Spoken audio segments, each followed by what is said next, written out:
مرحبا شباب من لوتونبرونن. هذه المدينة قريبة على مدينة انترلاغن تقريبا 14 كيلومتر، لكن مكان رائع جميل. الشلالات طبعا من أعلى الجبل تنزل إلى هذا المكان، وهذا شلال شوفوا. إن شاء الله سيكون مسموح أطير الطيارة وأكمل معاكم المكان هذا الجميل الرائع.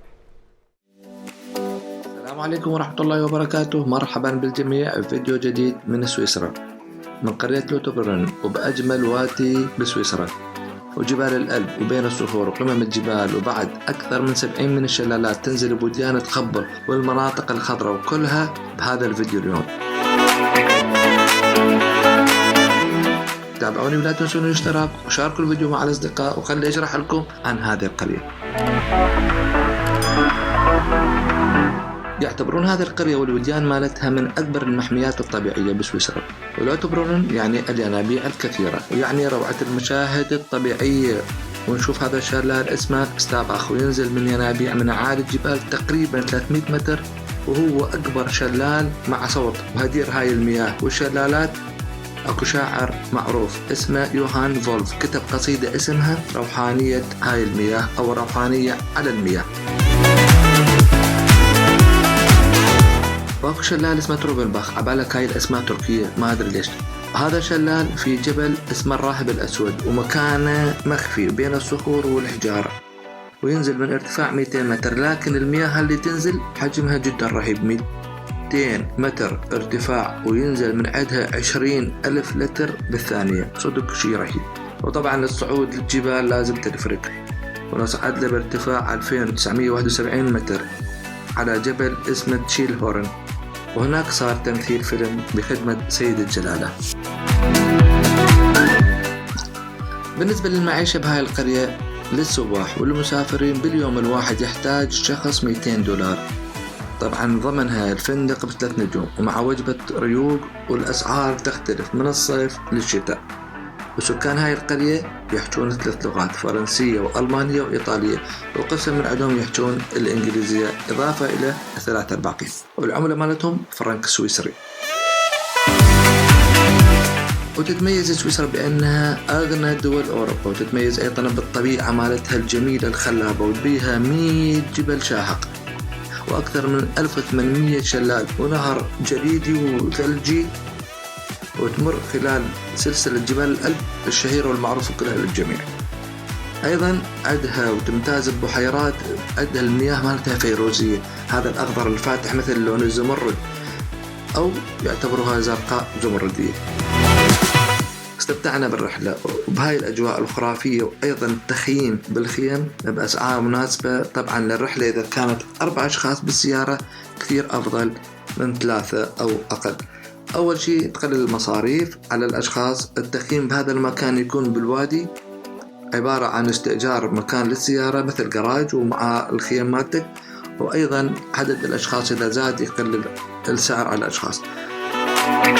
هناك أيضا يعني واحد يقدر يستخدم الكهرباء، يستخدم الحمامات، يستخدم المسابح الموجودة هناك، والواحد يقدر يسبح بالبحيرات وبالأنهار الموجودة، ويتسلق الجبال ويركب الزوارق، هاي الموقش السريعة اللي مع الأنهار وسرعة المياه، ولكن هاي فقط بفصل الشتاء يكون أفضل، لأن بيها مياه سريعة يعني الحركة. وبهذا الوادي أكو مطار بس خاص للهليكوبترات والطيارات الخفيفة الصغيرة، هذه تنقل المصابين إذا مثلا التزلج على الجليد أو الشغلات الشتوية اللي يلعبون الرياضة ويتكسرون لا سمح الله كذا، هذه تنقلهم المستشفى مباشرة. أو مثلا واحد يقع ينكسر شيء مثلا بالجبال، تشيله وتوديه للمستشفى. أيضا ينقلون الأبقار اللي مثلا تروح على مكانات بعيدة تنحصر فيشيلوها شيل بالهليكوبتر.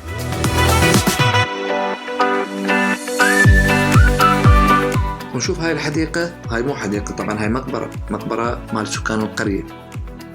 شوفوا ايش قد نظيفة وايش قد مرتبة، وترتيبها يعني فعلا عبالك عسكر واحد ورا الآخر.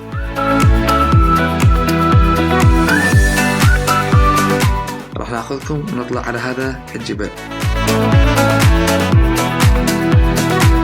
طبعا هذا الجبل بممر وبنفق وبسلم حديدي يطلع إلى قريب الشلال.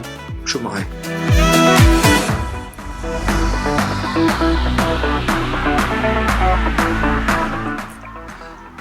وهاي وصلنا هاي الساحة. ومن الساحة راح نمشي، كل ما أصعد راح أشوفكم المكان اللي صعدت بيه حتى نشوف المكان بشكل أجمل.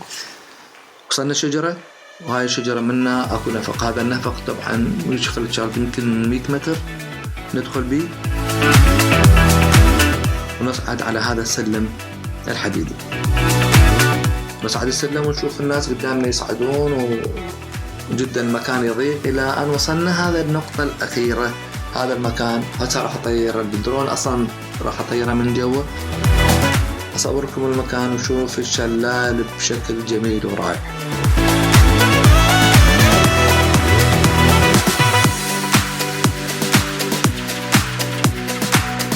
شوف الأجواء، شوف القرية، شوف شلون المكان جميل ورائع وحلو. والله أتمنى للكل إنه يجي يشوفون هذا المكان.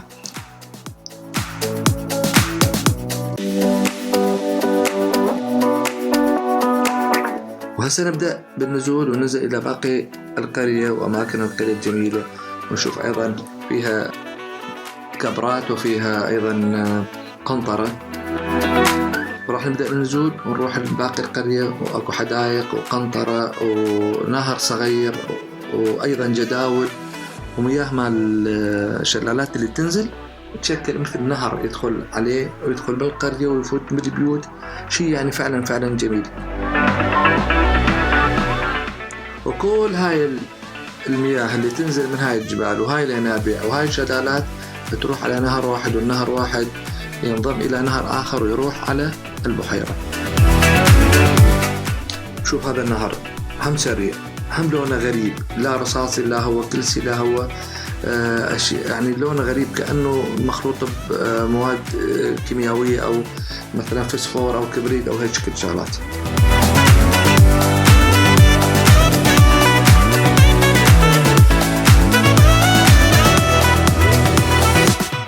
وأتمنى تكونون مستمتعين بهاي الأجواء وهاي المناظر الجميلة، بهاي المناظر الحلوة الخلابة. ما دامك باقي معاي لحد الآن شوف الفيديو، اشترك ولا تنسى تفعل الجرس.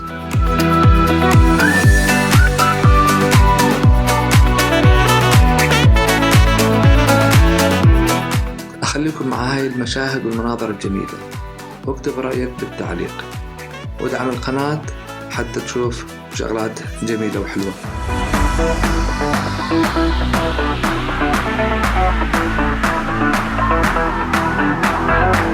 بالختام نروح إلى غير مكان ونشوفكم في غير مكان بفيديو جديد وبدولة أخرى. تحياتي، السلام عليكم ورحمة الله.